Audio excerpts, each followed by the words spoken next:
বিধিসম্মত সতর্কীকরণ। ধূমপান, মদ্যপান এবং তামাকজাত দ্রব্য সেবন স্বাস্থ্যের পক্ষে ক্ষতিকারক। নমস্কার বন্ধুরা, শিক্ষা গল্প আড্ডা ইউটিউব চ্যানেলে আপনাদের স্বাগত। আশা করি আপনারা ভালো আছেন, সুস্থ আছেন। আজ আপনাদের জন্য আমাদের চ্যানেলের নিবেদন তারানাথ তান্ত্রিকের গল্প। রচনা তারাদাস বন্দ্যোপাধ্যায়। তারাদাস বন্দ্যোপাধ্যায় ছিলেন একজন বাঙালি ঔপন্যাসিক, ছোট গল্পকার এবং সম্পাদক। তিনি কিংবদন্তি সাহিত্যিক বিভূতিভূষণ বন্দ্যোপাধ্যায়ের পুত্র। 15ই অক্টোবর 1947 সালে ব্যারাকপুরে তিনি জন্মগ্রহণ করেন এবং 18ই জুলাই 2010 সালে তিনি পরলোক গমন করেন। তারাদাস বন্দ্যোপাধ্যায়ের সর্বাধিক উল্লেখযোগ্য অবদান তারানাথ তান্ত্রিক, যা একজন তন্ত্র সাধকের অভিজ্ঞতার গল্প। তারানাথ তান্ত্রিক চরিত্রটির স্রষ্টা ছিলেন বিভূতিভূষণ বন্দ্যোপাধ্যায়। পরবর্তীকালে সেই চরিত্রটিকে ধারাবাহিকভাবে এগিয়ে নিয়ে যান তারাদাস বন্দ্যোপাধ্যায়। প্রথিতযশা ঔপন্যাসিক তারাদাস বন্দ্যোপাধ্যায়কে আমাদের চ্যানেলের পক্ষ থেকে নতমস্তকে শ্রদ্ধা জানিয়ে এবং শ্রোতা বন্ধুদের ভালোবাসাকে পাথেয় করে আমাদের আজকের নিবেদন তারানাথ তান্ত্রিকের গল্প। গল্প পাঠে আমি সুকান্ত রয়েছি আপনাদের সঙ্গে। আমার সঙ্গে রয়েছেন কিশোরী চরিত্রে মৃণাল এবং তারানাথ তান্ত্রিকের ভূমিকায় পতিত। শুরু হচ্ছে আজকের গল্প। সেদিন বিকেলে তারানাথের বাড়ি গিয়ে দেখি সে বাইরের ঘরে তক্তপোষের ওপর বসে তামাক খাচ্ছে, চোখ মুখ উদাস। মাঝে মাঝে তারানাথের এ ধরনের ভাব পরিবর্তন দেখেছি। 2-4 দিন থাকে, তারপর আবার ঠিক হয়ে যায়। বললাম, কি মন খারাপ নাকি? আমি যে ঘরে ঢুকেছি তা বোধ হয় তারানাথ লক্ষ্যই করেনি। একটু চমকে উঠে বলল, ও তুমি, এসো বসো ওইখানটায়। না, মন খারাপ নয়, অনেকদিন আগের কথা ভাবছিলাম, ছোটবেলার কথা। সেই পুরোনো দিনের কথা মনে এলে মনটা একটু খারাপ তো হয়ই, তাই না? কিশোরী এলো না যে? আসবে, তাকে সকালে বলে রেখেছি। অফিসের পর সোজা এখানে চলে আসবে। নাম করতে না করতেই কিশোরী এসে পড়ল। কি গল্প শুরু হয়ে গিয়েছে নাকি? না, বসো, তোমার কথাই হচ্ছিল। আজ গল্প বলার মেজাজ নেই, আর একদিন হবে ক্ষণ। চা খাবে? বাড়ির ভেতরে গিয়ে চায়ের কথা বলে এসে তারানাথ আবার তক্তপোষে বসে হুঁকো টানতে লাগলো। আমি আর কিশোরী জানি গল্প হবে না, এই কথাটা বিশেষ কোনো গুরুত্ব নেই। অপেক্ষা করলে একটা ভালো গল্প বেরিয়ে আসতেও পারে। কয়েকটা ব্যর্থ টান দিয়ে বিরক্ত মুখে হুঁকো নামিয়ে রাখতে রাখতে তারানাথ বলল, দুত্তরি, বসো তো, এটা আবার গেল নিভে। চারিকে বলে আসি 1 ছিলিম তামাক সেজে দিতে। কিশোরী পকেট থেকে নতুন পাসিং শোয়ের প্যাকেট বের করে। মাসের প্রথম এই সময়টা আমরা একটু নবাবী করেই থাকি। তক্তপোষে রেখে বলল, বসুন ঠাকুর মশাই, বারবার উঠতে হবে না, সিগারেট খান। তারানাথ উজ্জ্বল মুখে একটা সিগারেট বের করে ধরাতে ধরাতে বলল, সেই বরং ভালো। হুঁকো কলকে আমাদের দেশে আর চলবে না, বুঝলে? কত ফৈজত, তামাক টিকের জোগাড় রাখো, ঠিকরে লাগাও, ছিলিম সাজো, 1 ঘন্টা ধরে ফুঁ দাও। না, সিগারেটই ভালো। চোখ বুজে সিগারেটে টান দিতে দিতে একটু পরে তারানাথ বলল, তবে কি জানো, তামাকের মৌজ সিগারেটে নেই। এই যে সোঁদা সোঁদা গন্ধ, কড়া ধাক, গুরুক গুরুক শব্দ, সব মিলিয়ে দারুণ একটা আমেজ। তারপরে ধরো ঠিকরে গুঁজছি, তামাক আর টিকে সাজাচ্ছি, মনোযোগ দিয়ে ফুঁ দিচ্ছি, আর মনের ভেতর এই হয়ে গেল এক্ষুনি তামাক খাবো, এই ভাব। ওই অপেক্ষাটাও এক রকমের মেজাজ। আর সিগারেট কি না, এই ধরালাম 2-10টা টান দিয়ে ফেলে দিলাম, চুকে গেল। তা মানুষের হাতে সময় কমে আসছে, করবে কি? এই সিগারেটই বাজার দখল করবে দেখো। কিশোরী বলল, পুরনো দিনের কথা ভাবছিলেন বললেন না, আপনার ছোটবেলার ঘটনাই বলুন না, শোনা যাক। ছাইদানি হিসেবে ব্যবহৃত নারকোলের মালায় সিগারেটের দগ্ধাবশেষ গুঁজে দিয়ে তারানাথ বলল, সে তো আর একটা টানা গল্প নয়, কত বছর ধরে টুকিটাকি কত কিছু ঘটেছে। আমার কাছে সেসবের গভীর মূল্য আছে, কিন্তু তোমাদের তা ভালো লাগবে কেন?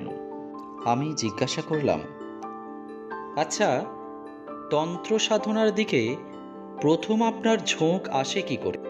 সে তো তোমাদের বলেছি, গ্রামের বাঁধানো গাছতলায় সেই সাধু, তারপর বীরভূমের শ্মশানের সেই মাতঙ্গিনী, সে আবার ডামরতন্ত্রে সিদ্ধ ছিল, কিংবা বরাকর নদীর ধারের সাধুজি, যার পঞ্চমুণ্ডী আসনে বসে মধুসুন্দরী দেবীকে দেখতে পাই। এদের প্রভাবেই এ পথে আসি। এ গল্প তো তোমরা শুনেছ। বললাম, কিন্তু তারও আগে, একেবারে ছোটবেলায় কবে বুঝলেন যে আপনার জীবনটা ঠিক অন্য সবার মতো হবে না? তারানাথ 2 আঙুলে ভ্রুর মাঝখানটা টিপে ধরে রইল কিছুক্ষণ, তারপর মুখ তুলে আস্তে আস্তে বলল, জন্মের সময় থেকেই বোধহয় ঈশ্বর আমার জীবনের গতিপথ নির্ণয় করে দিয়েছিলেন। আমি যখন ভূমিষ্ঠ হই, সেই মুহূর্তে আকাশ দিয়ে বিরাট এক উল্কা ছুটে গিয়েছিল। মা আতুর ঘরে, গ্রামের বৌঝিরা তাকে ঘিরে বসে রয়েছে। বাবা পায়চারি করছেন দক্ষিণের বারান্দায়। গরম জল নেওয়ার জন্য সিন্ধুবালা দাই আতুর ঘর থেকে উঠোন পেরিয়ে রান্না বাড়ির দিকে আসছিল। সেই হঠাৎ আকাশে ওই আশ্চর্য আলো দেখতে পেয়ে চিৎকার করে ওঠে। তার ডাকে বাড়ির সবাই উঠোনে এসে জড়ো হলো। অদ্ভুত নীল আলোয় চারিদিক উদ্ভাসিত করে একটা নীল আগুনের গোলক পূব দিক থেকে পশ্চিম দিগন্তের দিকে চলে যাচ্ছে। সাধারণত উল্কা জ্বলে উঠেই চকিতে মিলিয়ে যায়। লোকজন ডেকে এনে দেখাবার অবকাশ পাওয়া যায় না, কিন্তু এই নীল আলো কিন্তু অনেক অনেক উপর দিয়ে বেশ সময় নিয়ে পার হয়ে যাচ্ছে। ধূমকেতুর মতো একটা অস্পষ্ট শতপ্রভ ধোঁয়ার পথরেখা ফেলে যাচ্ছে পিছনে। পশ্চিম দিগন্তে নীল উল্কা মিলিয়ে যাওয়ার সঙ্গে সঙ্গে আমি ভূমিষ্ঠ হই। এ গল্প পরে বড় হয়ে সবার মুখে শুনেছি। সে বয়সটা একটা অদ্ভুত বয়স, বুঝলে। রেড়ির তেলের প্রদীপ, ছোট ছোট ফোঁড় দেওয়া পদ্ম কাঁথা, আরামদায়ক রোদ ঝিমঝিম করা নির্জন দুপুর, উঠোনের চাটাইতে শুকুতে দেওয়া টোপা কুলের ভরপুর গন্ধ, রাত্রিরে জ্যোৎস্নায় চকচক করা নারকোল গাছের পাতা। সে সময় সবই সম্ভব ছিল। সমবয়সীদের সঙ্গে বনতো না।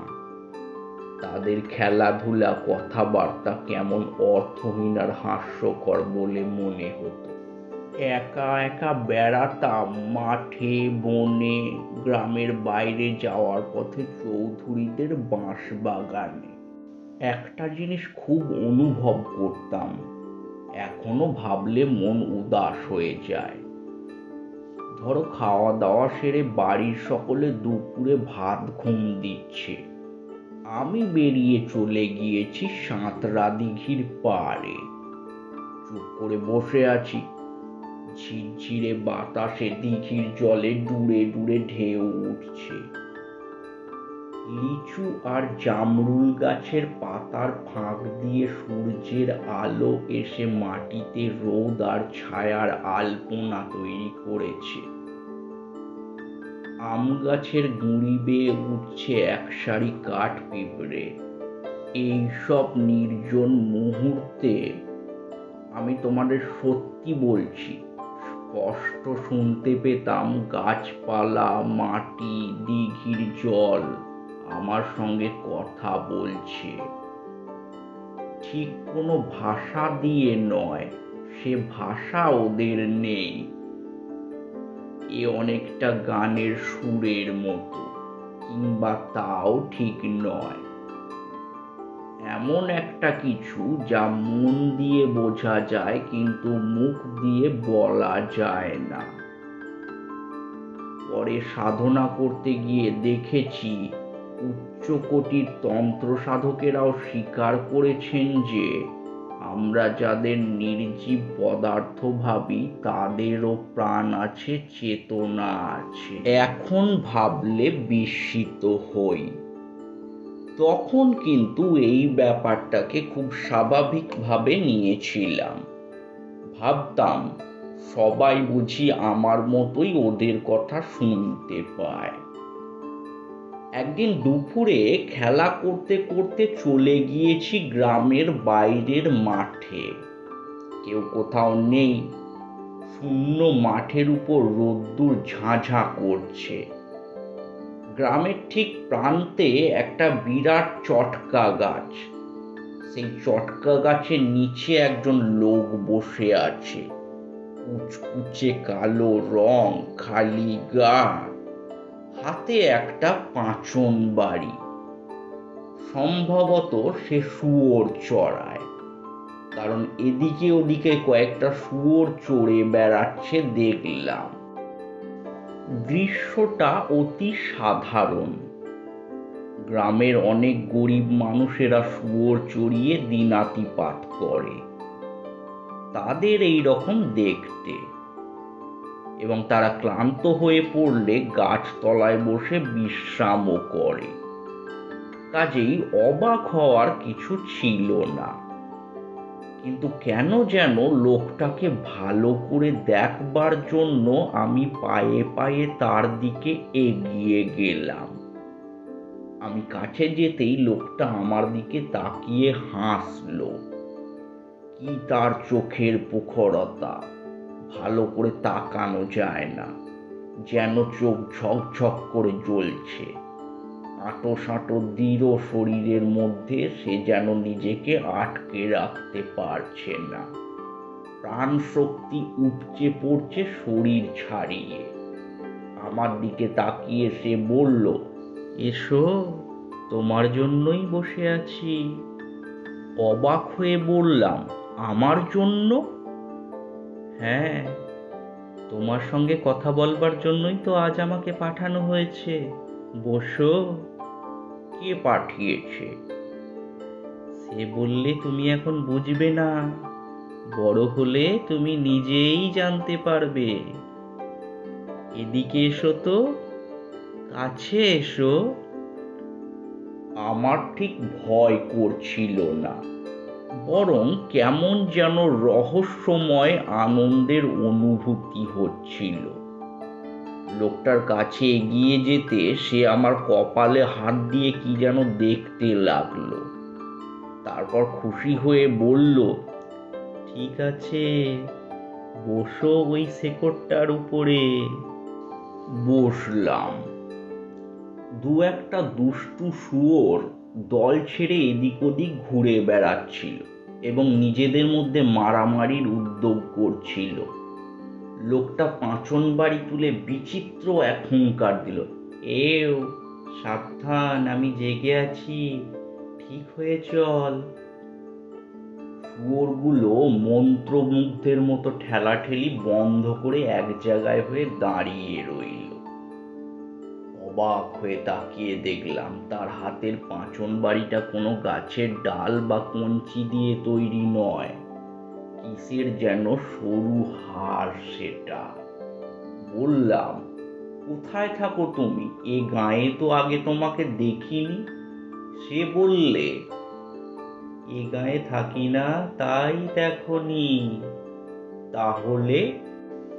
লোকটা তার প্রখর দৃষ্টিতে একবার চারিদিকে তাকালো।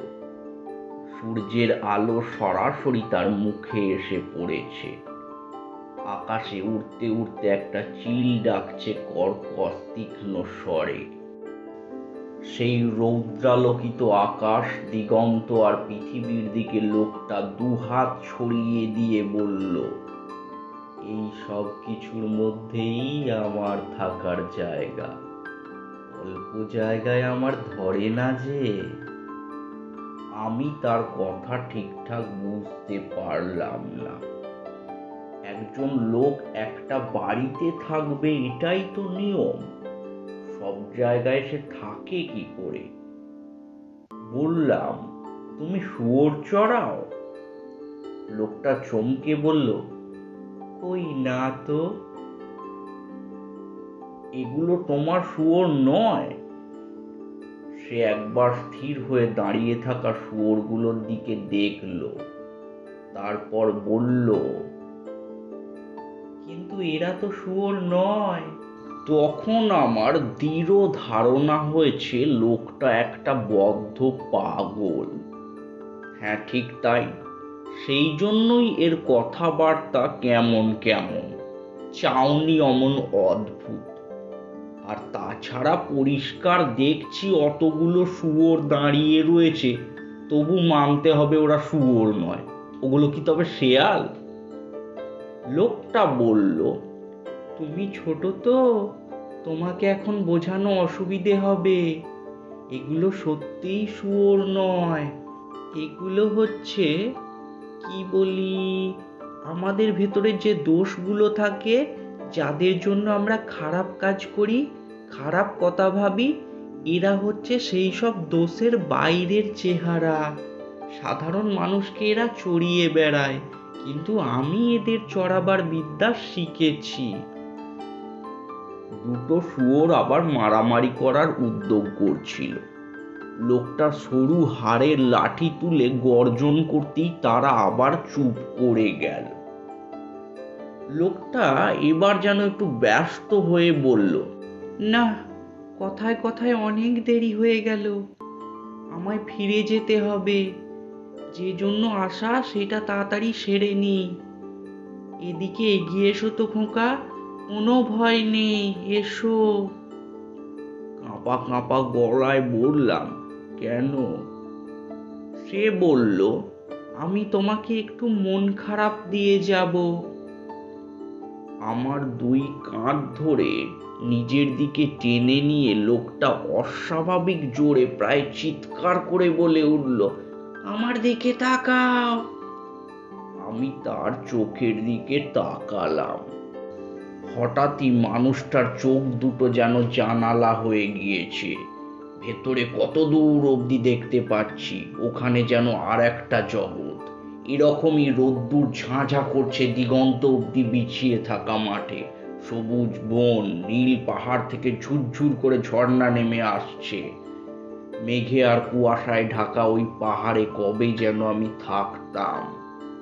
সুতোর কাটিম উল্টো দিকে ঘুরে যাওয়ার মতো বিস্মৃতির আড়াল থেকে কত পুরনো মহাকালের স্তরে স্তরে সঞ্চিত ভুলে যাওয়া কথা মনে পড়ে যেতে লাগলো।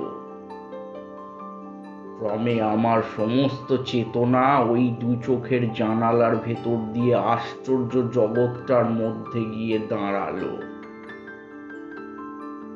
আমাদের গ্রামের সীমানায় চটকা গাছটা, চিলের তীক্ষ্ণ ডাক, সামনে পড়ে থাকা কৈখালির বিশাল মাঠ সব কোথায় মিলিয়ে গেল। এখন আমি যেখানে দাঁড়িয়ে আছি সে জগতে ছায়া বাড়ির মতো অজস্র ছবি মেলে যাচ্ছে চোখের সামনে দিয়ে। কোথায় যেন এক উন্নত শীর্ষ মন্দির, শেষ বেলার আলোয় তার চূড়ার সোনার পদ্ম ঝলসে উঠছে। কাদের হাসি মুখ, এরা আমায় খুব ভালোবাসতো, কিন্তু এখন মিলিয়ে গিয়েছে দূর অতীতে। কানে ভেসে আসছে সমস্বরে উচ্চারিত মন্ত্রধ্বনির মতো একটানা উদার গম্ভীর সঙ্গীতময় শব্দ প্রবাহ। সব ছবি মিলিয়ে গিয়ে চোখের উপর ভেসে উঠেছে সৃষ্টিপূর্ব আদিম অন্ধকারের মতো কালো মহাশূন্য। থেকে থেকে সেই পরম কিছুনার মধ্যে চমকে উঠছে তীব্র জ্যোতির উদ্ভাস।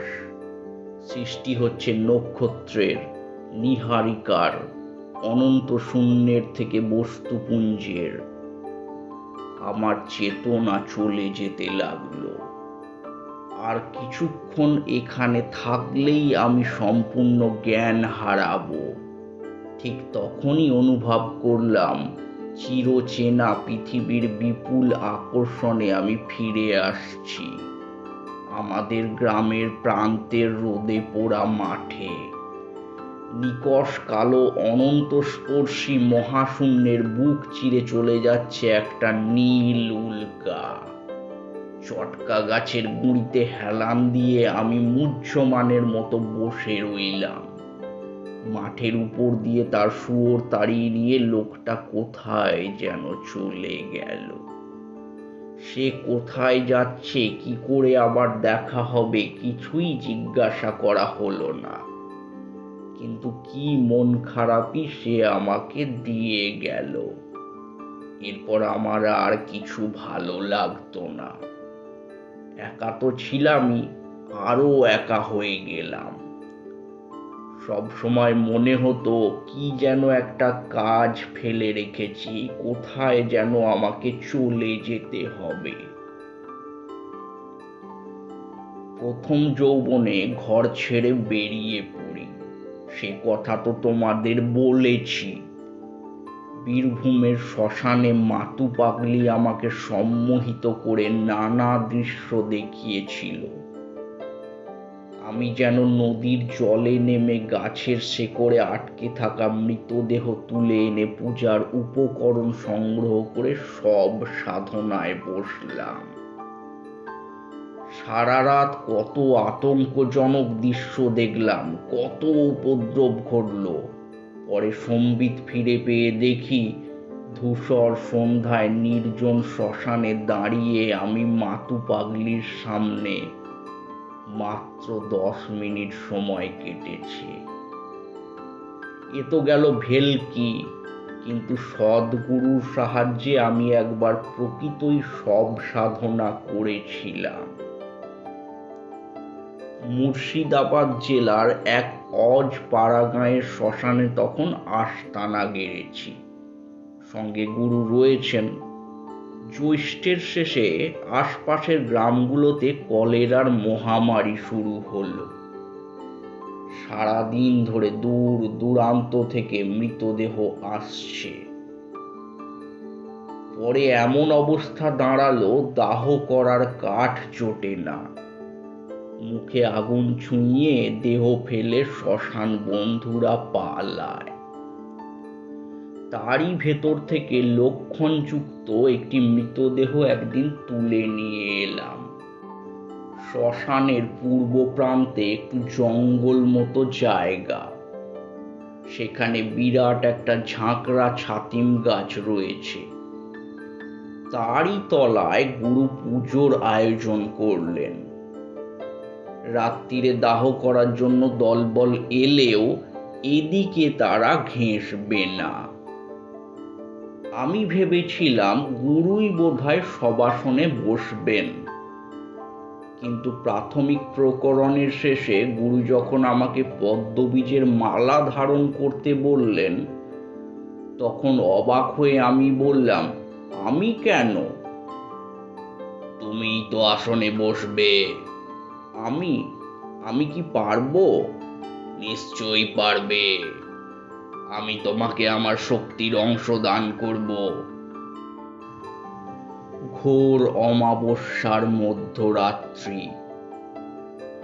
গুরু আমাকে আসনে বসিয়ে দিয়ে সকালে আসবো বলে চলে গেলেন।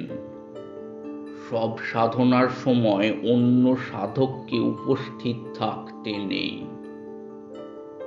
ষষ্ঠাঙ্গ প্রণামের ভঙ্গিতে উপুর করে শোয়ানো মৃতদেহের পিঠের উপর বজ্রাসনে বসে বীজ মন্ত্র জপ আরম্ভ করলাম। মনে কোনো ভয় নেই। বহুদিন হলো তান্ত্রিক সাধু সঙ্গ করছি। অনেক অস্বাভাবিক আর অলৌকিক ঘটনা চোখের সামনে ঘটতে দেখেছি। আমি জানি নিখুঁতভাবে দেহ শুদ্ধি করে আসনে বসলে কোনো বিপদ সাধককে স্পর্শ করে না। ঘণ্টাখানেক এক মনে জপ চালাবার পরে অনুভব করলাম নিচের মৃতদেহটা যেন নড়ছে, তাতে প্রাণের স্পন্দন জেগেছে। পোড়া মাছ গুঁজে দিলাম সবের মুখে। নরকপাল থেকে একটু একটু করে কারণ ঢেলে দিতে লাগলাম। সব আবার শান্ত হয়ে এলো। আরো 3 বার এমন হলো সে রাত্রিরে। সাধনায় বিঘ্ন সৃষ্টি করবার জন্য হাকিনীরা কত বিভৎস রূপ ধারণ করে এলো। তারা নৃত্য করছে। যে কোনো সাধারণ মানুষের হৃৎপিণ্ড থামিয়ে দেওয়ার পক্ষে এ দৃশ্য যথেষ্ট। সে মুহূর্তে বুক যে একটুও কাঁপেনি তা বলবো না। প্রাণপণে মনকে একাগ্র করে বীজ মন্ত্র জপ করতে লাগলাম। ধীরে ধীরে মিলিয়ে এলো প্রেতের দল। অনেকের মধ্যেই ভুল ধারণা আছে যে এক রাত সব সাধনা করলেই বুঝি সিদ্ধি লাভ হয়। বিশেষ বিশেষ তিথিতে কয়েকবার আসনে বসলে তবেই সিদ্ধি আসে। এতে অনেক বছরও লেগে যেতে পারে। ধরো তিথি সুপ্রশস্ত, পুজোর সব আয়োজনই করা হয়েছে, কিন্তু শেষ পর্যন্ত সব পাওয়া গেল না, সব পণ্ড। আমারও তাই হয়েছিল। নানা কারণে ওই একবার ছাড়া আর সব সাধনা করতে পারিনি। গুরুর কাছ থেকে যখন বিদায় নিয়ে আসি তখন তিনি সাবধান করে বলেছিলেন, শোনো, সময় মতো সাধনা সম্পূর্ণ করো।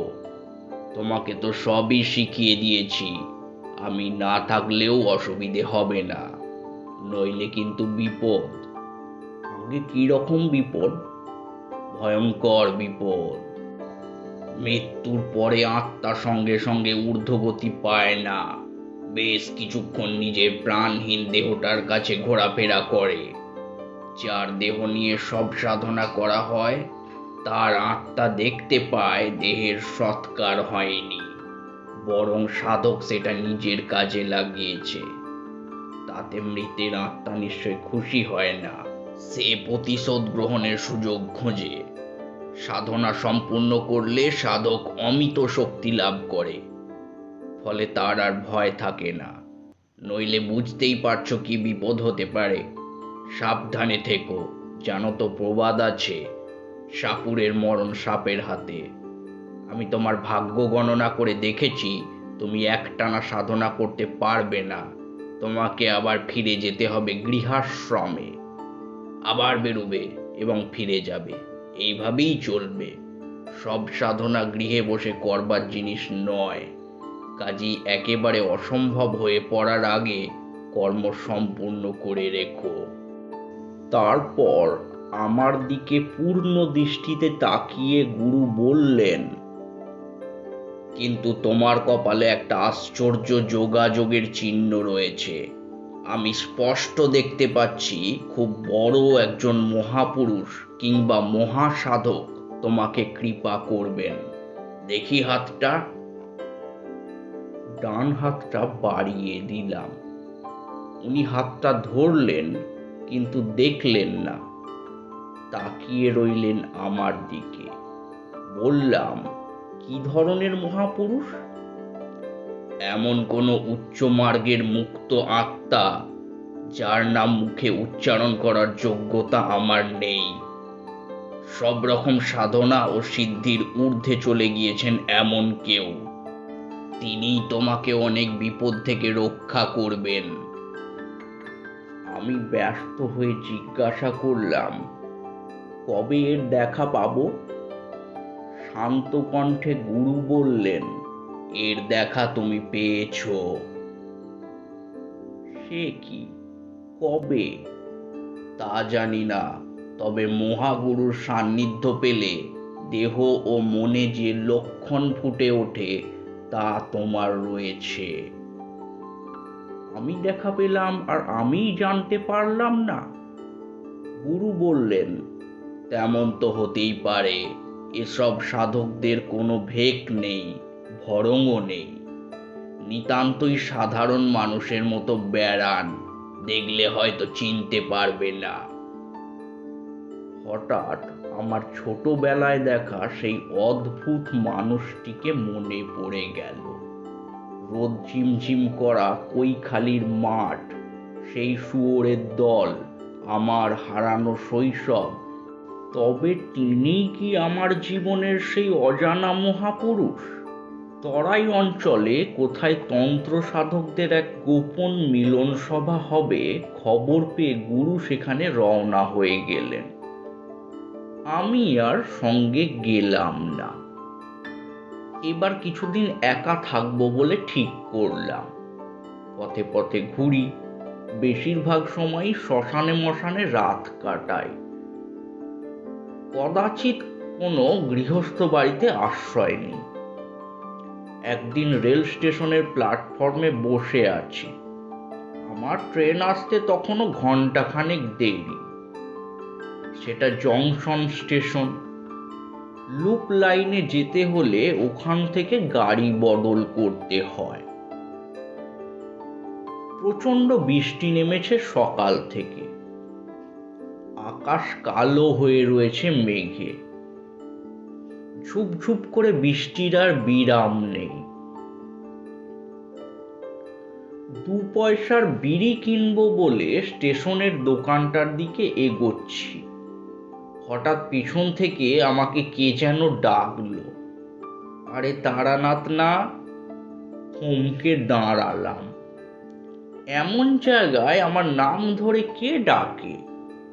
এদিক ওদিক তাকিয়ে দেখি, ওজন করা লোহার কলের পাশে কয়েকটা চটের বস্তার আড়ালে বেঞ্চির ওপর বসে আছে আমাদের গ্রামের ভূপতি শিকদারের ছেলে রমাপতি। ছোটবেলায় এই রমাপতি বোধহয় গ্রামে আমার একমাত্র বন্ধু ছিল। কতদিন ওদের বাগান থেকে দুপুরে কাঁচা পেঁপে ছিঁড়ে এনে নুন দিয়ে খেয়েছি।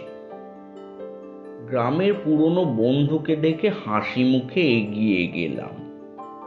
রমাপতিও উঠে এসে আমার হাত ধরে বলল, উফ, কতদিন পরে দেখা। এখানে কি করছিস রে? তোর গেরুয়া কই? হেসে বললাম, আমি কি সন্ন্যাসী হয়েছি নাকি যে গেরুয়া পরে ঘুরবো?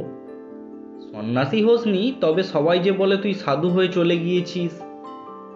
সংস্কৃতে সাধু মানে ভালো লোক। সেটা হওয়ার চেষ্টা করেছি বটে, তবে ভেকধারী সন্ন্যাসী হইনি।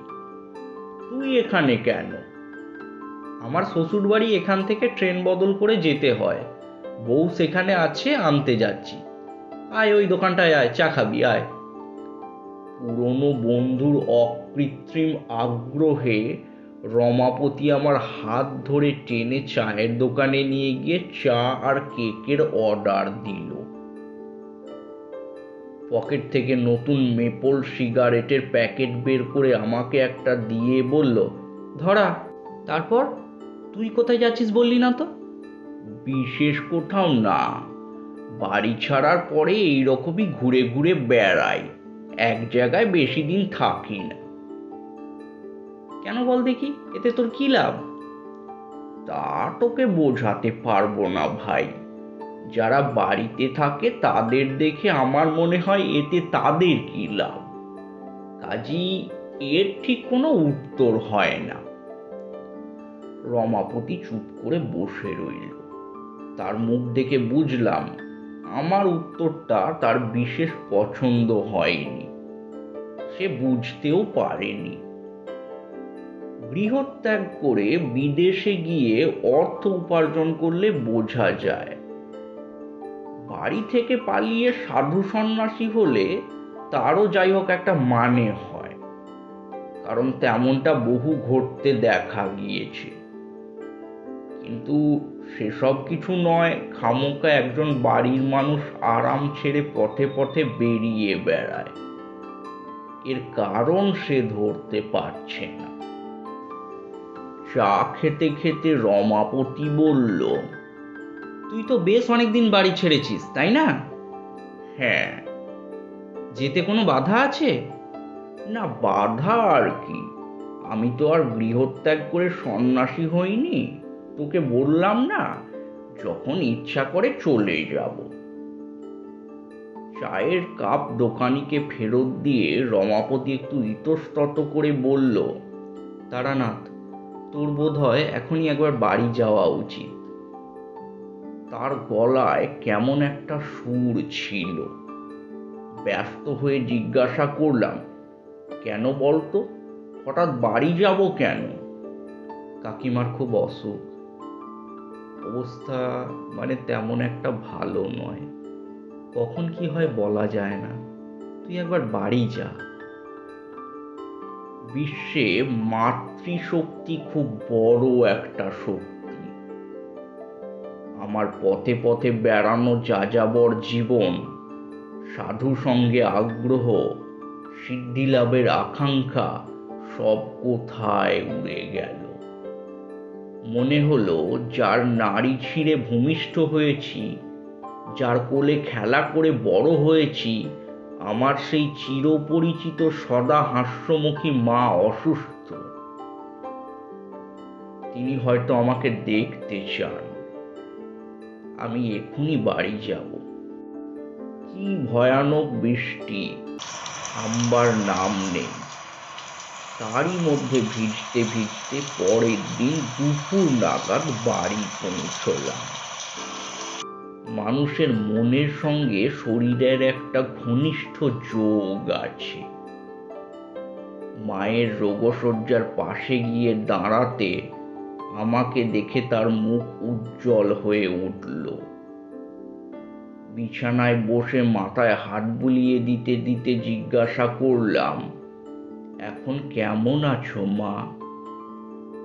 উত্তরে মা শীর্ণ হাত দিয়ে আমার চিবুক ছুঁয়ে বললেন, ভয় নেই খোকা, তুই এসে পড়েছিস। এই যাত্রা আমি আর মরব না। সত্যই পরের দিন থেকে মায়ের অবস্থা ভালোর দিকে যেতে লাগলো। আমি ফেরায় বাড়ির লোকও খুশি। খাই দাই আর চণ্ডী মণ্ডপে বসে বৃষ্টি দেখি। 4-5 দিন ধরে নাগাড়ে বর্ষা চলছে। গ্রামের সব পথে এক হাঁটু কাদা, খাল বিল আর মাঠ সব একাকার হয়ে গিয়েছে জলে। আমাদের পুরনো কিষান বনমালী ভিজতে ভিজতে এসে বলল, দাদাবাবু, এমন কাণ্ড জন্মে দেখিনি। সারা গা থই থই করছে। পাঁচু হালদারের বাঁশবাগানে 1 হাঁটু জল। তার চেয়ে আশ্চর্য, কৈখালির মাঠে মাছ খেলছে দেখে এলাম। শিঙি, মাগুর, চারাপোনা, কই, শয়ে শয়ে মাছ। কৈশোরে মাছ ধরবার খুব নেশা ছিল। শুধু বড়শি দিয়ে নয়, পোলো, হাত জাল আর কোঁচা দিয়েও বহু মাছ ধরেছি। মাছ খাবো বলে মাছ ধরা নয়, আসলে এর তোড়জোড় আর মজাটাই বড় কথা। বনমালীর বর্ণনা শুনে হঠাৎ পুরনো নেশাটা মাথা চাড়া দিয়ে উঠল। এমন ঘনঘোর বর্ষা, দিন রাত্রি ব্যাঙ ডাকছে খালে বিলে, এই তো মাছ ধরবার উপযুক্ত সময়। বনমালীকে ডেকে বললাম, বনমালী দা, তোমার কাছে একটা পোলো হবে? পোলো? মাছ ধরবে নাকি? হ্যাঁ, অনেকদিন অভ্যেস নেই অবশ্যই, দেখি তবু। আছে বোধহয় একটা, ও বেলা এনে দেবোক্ষণ। বিকেলে বনমালী পোলো এনে দিল। পোলো জানো তোমরা, বেত বা কঞ্চির চটা দিয়ে তৈরি একটা গোল খাঁচা মতো জিনিস, ফুট 3 উঁচু, উপর দিকে সরু মুখ, সেখান থেকে হাত গলিয়ে মাছ বের করতে হয়। তলার দিকের ঘের বড়। মাছ দেখতে পেলেই ঝপ করে পোলো দিয়ে চেপে ধরলে আর পালাতে পারে না। ছিপ না নিয়ে পোলো নেবার কারণ হলো আমি রাত্রিরে মাছ ধরবো স্থির করে ফেলেছি। আলো নিয়ে মাছ ধরা ভারী মজার, বিশেষ করে সে সময়ে বিরক্ত করার কেউ থাকে না, পাশে দাঁড়িয়ে পরামর্শ দেয় না, কটা মাছ পেয়েছি জিজ্ঞাসা করে না। রাত্রিরেই ভালো। পোলো দিয়ে মাছ ধরতে হলে পুকুর বা বিলে সম্ভব নয়, অগভীর জলাশয় প্রয়োজন। সন্ধ্যের একটু আগে গিয়ে কৈখালির মাঠের অবস্থা দেখে এলুম। সমস্ত মাঠটায় পায়ের গোছ ডুবে যায় এমন জল। মাঝে মাঝে সামান্য উঁচু জমি এখানে ওখানে দ্বীপের মতো জেগে আছে। একেবারে আদর্শ জায়গা। খাওয়া দাওয়া সেরে রাত 11টা নাগাদ লণ্ঠন আর পোলো নিয়ে বেরুলাম। বনমালী সঙ্গে আসতে চেয়েছিল, আমি রাজি হইনি। ওই যে বললাম, মাছ ধরার পরিবেশটাই আসল। সঙ্গে লোক থাকলে বকবক করবে, নানা কথা বলবে, না সে সুবিধে হবে না। কিন্তু বনমালীকে সঙ্গে নিলেই ভালো করতাম। তখনও জানি না কি ঘটতে চলেছে সেদিন রাত্রিরে। সন্ধ্যে থেকে বৃষ্টিটা একটু ধরেছে। আজ 5 দিন পর এই প্রথম একটু ক্ষান্তি, কিন্তু সমস্ত আকাশ কালো মেঘে ঢেকে রয়েছে। বিদ্যুৎ চমকাচ্ছে একটু বাদে বাদেই। যে কোনো সময়ে আবার ঝেঁপে জল আসতে পারে। খুড়তুতো ভাইয়ের কাছ থেকে তার বাঁশের হাতলওয়ালা ছাতাখানা চেয়ে এনেছি। সেটা বগলে রয়েছে। ভাঁজ করা ছাতার ভেতরে আছে মুগার সুতো দিয়ে বোনা জালের থলে। মাছ পেলে তাতে রাখা হবে। আয়োজন সব ঠিক। এবার দেখা যাক কি রকম কি হয়। ভোর রাত অবধি চেষ্টা চালিয়ে যাব। মাঠে পা দিয়েই বুঝলাম বনমালী মিথ্যে খবর দেয়নি। খাল বিল ভেসে গিয়ে প্রচুর মাছ চলে এসেছে কৈখালির মাঠে। কিন্তু মাছ থাকা আর মাছ ধরা এক ব্যাপার নয়। তুমি পোলো হাতে এগিয়ে গিয়ে ঝুপ করে চেপে ধরবে বলে মাছ এক জায়গায় দাঁড়িয়ে থাকবে, তা তো হয় না। জলের জীব, বহু কৌশল করে তবে এদের ধরতে হয়। তবে কৌশল আমার অজানা নেই। ছোটবেলা থেকে মাছ ধরে আসছি। যেমন ধরো, শোল বা ল্যাটা মাছ লণ্ঠন উঁচু করে ধরে নাড়ালে আলোয় আকৃষ্ট হয়ে কাছে আসে। কই মাছ আবার আলো টালো কিছু খেয়াল করে না, ঝাঁক বেঁধে একদিকে চলছে তো চলছেই। এদের ধরা সোজা। শিঙি আর মাগুর মাছ খুব চালাক মাছ। মানুষ বা অন্য কিছুর সাড়া পেলেই আর সে তল্লাটে থাকে না, শো শো করে পালায়। এরা ছোটেও খুব জোরে, জলের মধ্যে দৌড়ে নাগাল পাওয়া যায় না। কিন্তু মজা হচ্ছে শিঙি আর মাগুর ছোটে একদম সোজা। কোন দিকে গেল খেয়াল করলে একটু পরে পিছন পিছন সেখানে গিয়ে হাজির হওয়া যায়। সচরাচর এরা তাড়া খেয়ে আলের ধারে বা গাছের শেকড়ের কাছে গিয়ে আশ্রয় নেয়, খোলা জায়গায় থাকে না।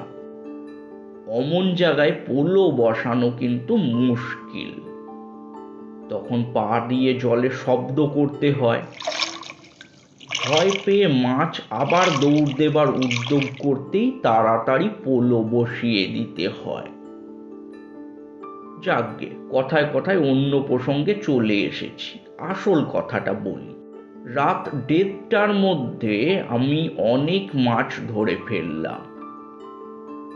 মুগার সুতো দিয়ে তৈরি ব্যাগ এত ভারী হয়ে উঠেছে যে শক্ত সরু সুতো হাত কেটে বসে যাচ্ছে। এদিকে আবার মেঘ ডাকতে শুরু করেছে। গা শিরশির করা বাদলার হাওয়াও দিচ্ছে। বৃষ্টি ফের এলো বলে এবার বাড়ি চলে যাওয়াই ভালো। অনেকক্ষণ থেকেই মনের ভেতরে কেমন একটা অস্বস্তি হচ্ছিল। কি অস্বস্তি সেটা আমি ঠিক বলে বোঝাতে পারবো না। কোনো অমঙ্গল আসবার আগে থেকে আমি টের পাই। এ কথা আমি আগেই বলেছি। এতক্ষণ মনের একেবারে তলায় কোণের দিকে কোথাও একটা বিপদের পূর্বাভাস খচখচ করছিল। মাছ ধরার আনন্দ আর উত্তেজনায় খেয়াল করিনি। এবারে পরিপূর্ণ সম্বিত ফিরে পেয়ে চারিদিক তাকিয়ে দেখলাম ঘন বর্ষার মধ্যরাত্রে গ্রামের বাইরে নির্জন জল ভরা মাঠে আমি একা দাঁড়িয়ে আছি। একটা শেয়াল পর্যন্ত এই দুর্যোগে আশ্রয় ছেড়ে বাইরে বের হয়নি। তেমন কিছু ঘটলে গলা ফাটিয়ে চিৎকার করলেও সাহায্যের জন্য কেউ এগিয়ে আসবে না। না, বনমালীকে সঙ্গে আনাই উচিত ছিল। এই জল কাদা ভেঙে বাড়ি পৌঁছাতেও অন্তত 1/2 ঘন্টা সময় লাগবে। তার মধ্যে আবার বৃষ্টি এসে গেলে তো হয়েছে। ভাবতে ভাবতেই ঝিরঝির করে বৃষ্টি নামলো। তাড়াতাড়ি ছাতা খুলতে যাচ্ছি, কেমন করে যেন হাত ফসকে লণ্ঠনটা জলে পড়ে নিভে গেল। চারিদিকে নিশ্ছিদ্র অন্ধকার। কিছুক্ষণ হতবুদ্ধি হয়ে দাঁড়িয়ে রইলাম। আলো থাকলে বুকে বেশ সাহস থাকে। তাছাড়া আমাদের তন্ত্রশাস্ত্রে বলে আগুন হচ্ছে পবিত্রকারী শুভ শক্তি। কোনো অশুভ উপস্থিতি আগুনের সান্নিধ্যে আসতে পারে না। এই জন্য সাধকদের আসনে সবসময় ধূনি জ্বালিয়ে রাখা নিয়ম। কিন্তু দাঁড়িয়ে থেকে তো লাভ নেই, বরং আন্দাজে আন্দাজে চলতে শুরু করাই ভালো। মাছ ধরতে ধরতে মাঠের একেবারে অপর প্রান্তে চলে গিয়েছিলাম।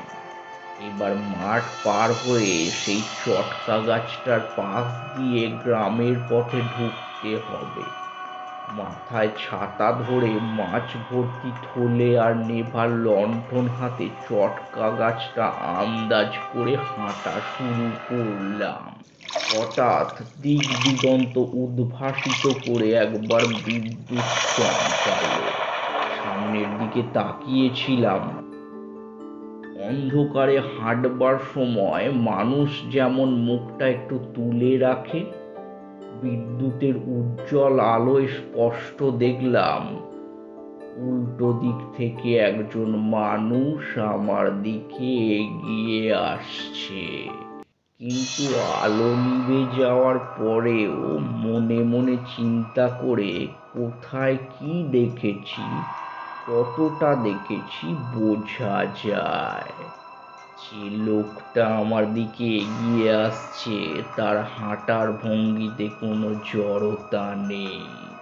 অন্ধকারেও যেন সে পরিষ্কার দেখতে পাচ্ছে। তার গা খালি, কালো রং, পরনে একটা নেংটি মতো কাপড়ের ফালি। কিন্তু সবচেয়ে বড় কথা, লোকটাকে আমি চিনি, খুব পরিচিত সে। এই কিছুদিনের ভেতরেই যেন তাকে কোথায় দেখেছি। কোথায় কোথায়? অকস্মাৎ আমি বুঝতে পারলাম এবং সঙ্গে সঙ্গে অনুভব করলাম আমি ভয়ানক বিপদগ্রস্ত। জীবিত অবস্থায় এ মাঠ থেকে বেরুতে পারবো কিনা তার নিশ্চয়তা নেই, কারণ যে মানুষটির মৃতদেহের উপর বসে 6 মাস আগে আমি সাধনা করে এসেছি তার সব এগিয়ে আসছে আমার দিকে বৃষ্টি ধারার মধ্য দিয়ে। গুরুর কথাই ফলে গেল, সময় মতো সাধনা শেষ করতে পারিনি। এবার সেই শৈথিল্যের মূল্য বুঝে নিতে আসছে ওই মূর্তি। যতদূর সম্ভব শব্দ করা থেকে বাঁচিয়ে সাবধানে জলে পা ফেলে ফেলে ডান দিক সরে যেতে লাগলাম। একটু ঘুরপথে হলেও যদি ওই জীবন্ত বিভীষিকার হাত এড়িয়ে গ্রামের পথে পা দিতে পারি, একবার বাড়িতে পৌঁছতে পারলে আর ভয় নেই। সেখানে প্রতিষ্ঠিত গৃহদেবতা আছেন, সেখানে এই অশরীরী আতঙ্ক প্রবেশ করতে পারবে না। অনেকখানি সরে এসেছি, এমন সময় আবার চমকে উঠল বিদ্যুৎ। প্রকৃত মুহূর্তের মধ্যেই দেখতে পেলাম চলন্ত অপছায়াও তার গতিপথ বদলে সোজা আমার দিকে আসছে। আমারই ভুল, অন্ধকারে ওই ভয়ঙ্করের দৃষ্টি বাধা পায় না। এইভাবে ওকে ফাঁকি দেওয়ার চেষ্টা বৃথা। আদিম জড়বিশ্বের বুদ্ধিহীন চেতনাহীন অন্ধ শক্তির দ্বারা চালিত হয়ে একটা বিকৃত মানব দেহ অমোঘ গতিতে আমার নিকটবর্তী হচ্ছে। কোনো ক্রমে বাড়িতে ফিরতে পারলে কয়েকটা গূঢ় প্রক্রিয়ার দ্বারা আমি একে ঠেকাতে পারি, কিন্তু এই মাঠে দাঁড়িয়ে তা সম্ভব নয়। শেষ চেষ্টা করার জন্য আমি আমার হাতের জিনিসপত্র ফেলে দিয়ে মাঠের দূর প্রান্তের দিকে প্রাণপণে দৌড়লাম। পারবো কি এই গ্রামের পথে পৌঁছতে? সে পথে একটু এগিয়ে হাঁক দিলে গ্রামের শেষে কোনো না কোনো বাড়ি থেকে হয়তো শুনতে পাওয়া যাবে। হঠাৎ অন্ধকারে উঁচু মতো একটা কিছের সঙ্গে হোঁচট খেয়ে ঠিকরে পড়লাম জলে। প্রথমেই বলেছি, মাঠের মধ্যে কয়েক জায়গায় উঁচু ডাঙা দ্বীপের মতো জেগেছিল, তারই একটাতে ঠোক্কর লেগে পড়েছি বুঝলাম। মাটির একটা ঢেলা বা ইটের টুকরোতে ডান হাঁটুটা পড়েছিল। দারুণ যন্ত্রণায় মাথার ভেতর অব্দি ঝনঝন করে উঠল, হাঁটু আর সোজা করতে পারছি না। বেশ কিছুক্ষণ আর উঠতে পারবো না বুঝতে পারলাম। এতক্ষণ নিজের পায়ের শব্দে টের পাইনি, এবার শুনতে পেলাম ছপ ছপ করে জলের উপর দিয়ে ভারী পায়ের আওয়াজ ক্রমশ এগিয়ে আসছে। এলো এলো ওই এলো। অতিরিক্ত ভয়ে আতঙ্কে আসন্ন ভয়াবহ মৃত্যুর উপলব্ধিতে অকস্মাৎ আমার মন থেকে সব রকম অনুভূতি লুপ্ত হয়ে গেল। হাঁটু চেপে ধরে চিত হয়ে শুয়ে আছি, মুখের উপর ঝিরঝির করে বৃষ্টি পড়ছে, কানে ভেসে আসছে দূরাগত মেঘ গর্জন, কিন্তু হাঁটুতে প্রবল যন্ত্রণা ছাড়া পৃথিবীর আর সব বাস্তবতা আমার কাছে অর্থহীন হয়ে গিয়েছে।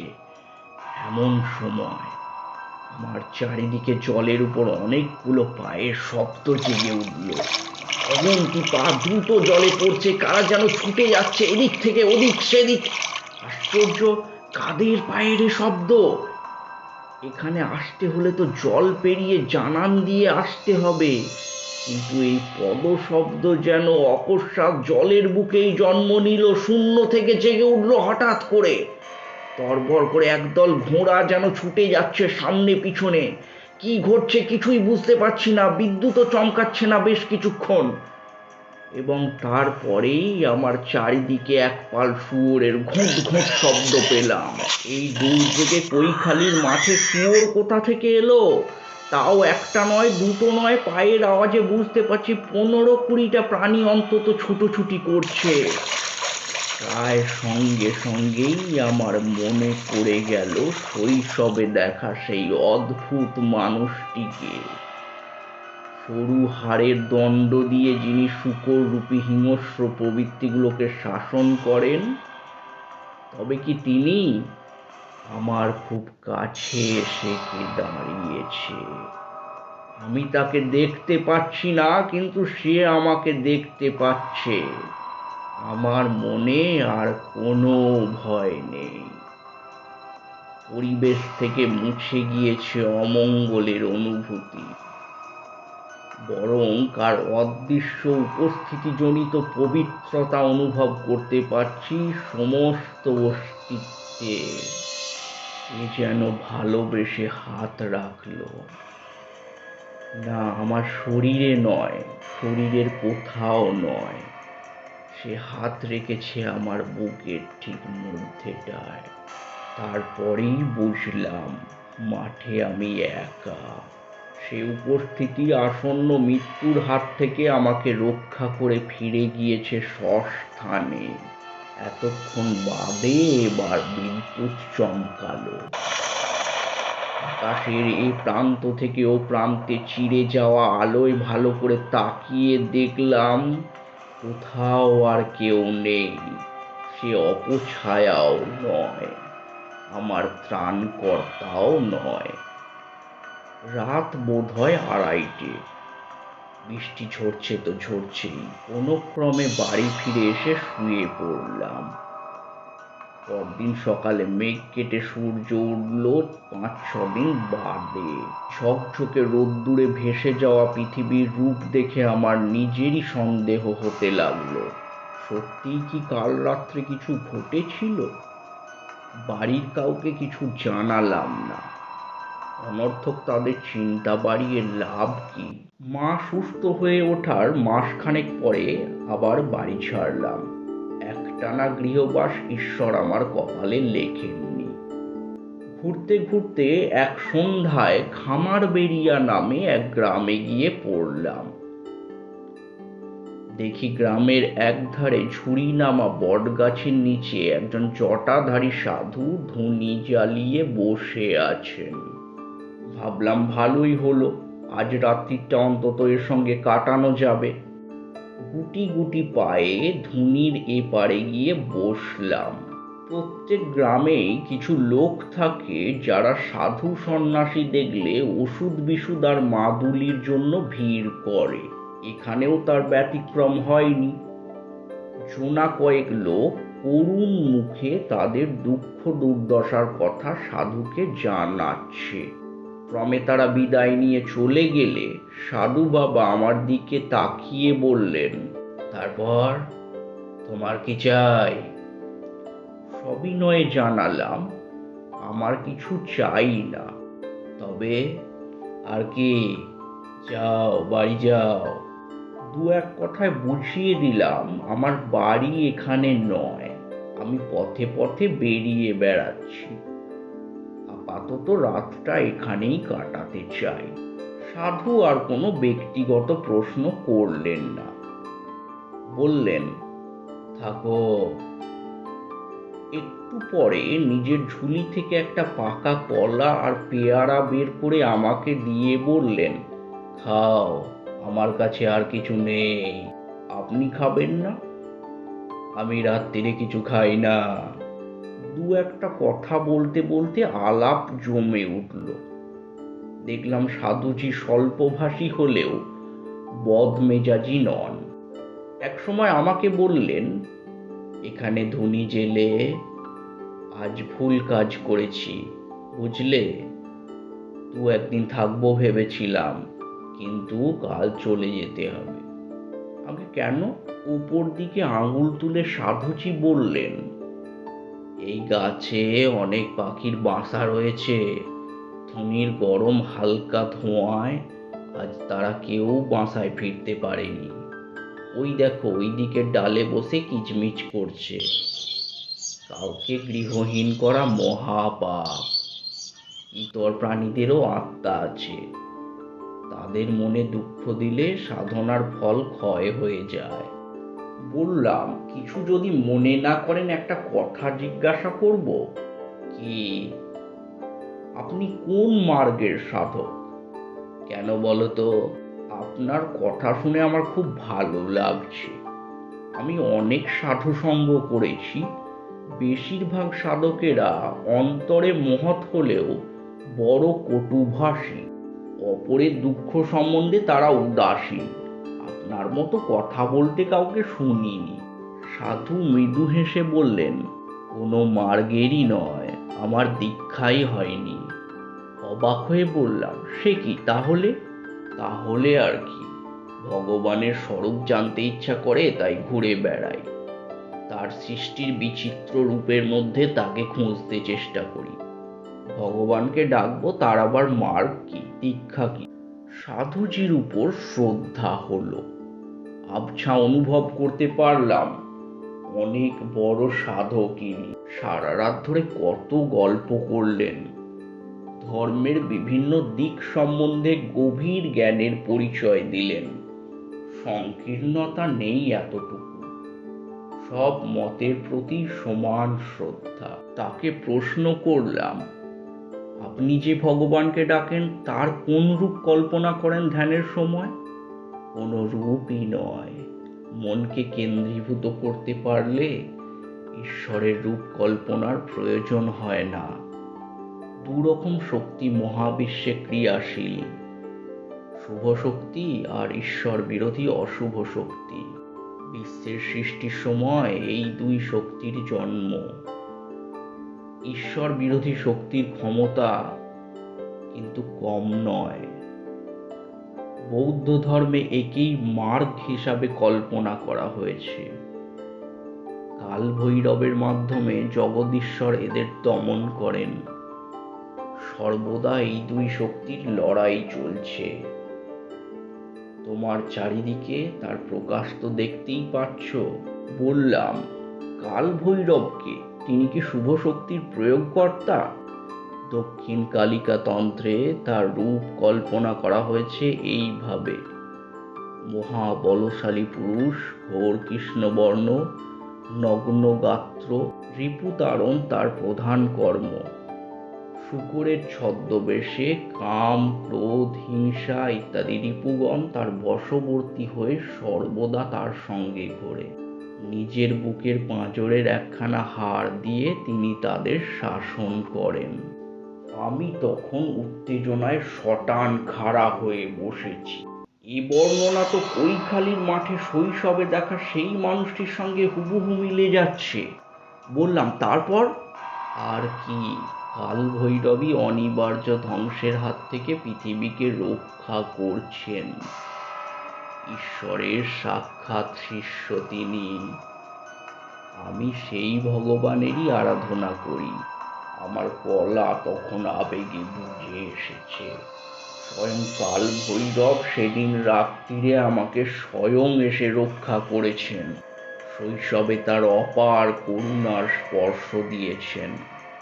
একটু চুপ করে থেকে তারানাথ বলল, কিন্তু সে তুলনায় জীবনে কিছুই করতে পারলাম না। কতগুলো তুচ্ছ সিদ্ধিই পেয়েছিলাম, কিছু টাকা করি, বড় কিছু হলো না। এ জন্ম এমনই গেল। দেখিস, যদি পরজন্ম বলে কিছু থাকে, অন্তত এবারের ভুলগুলো আর করব না। তারপর আমাদের দিকে তাকিয়ে বলল, আজকের গল্প এখানেই শেষ। কিন্তু ভয় পেও না, বলার মতো গল্প আমার ঝুলিতে আরো অনেক রয়েছে, সময় মতো বলা যাবে। আজ থামি তাহলে, কেমন? এতক্ষণ আপনারা শুনছিলেন তারানাথ তান্ত্রিকের গল্প। গল্পটি আপনাদের কেমন লাগলো জানাতে ভুলবেন না। এই ধরনের গল্প আরও শুনতে আমাদের চ্যানেলটিকে সাবস্ক্রাইব করে আমাদের পাশে থাকুন। ভালো থাকবেন সবাই। ধন্যবাদ।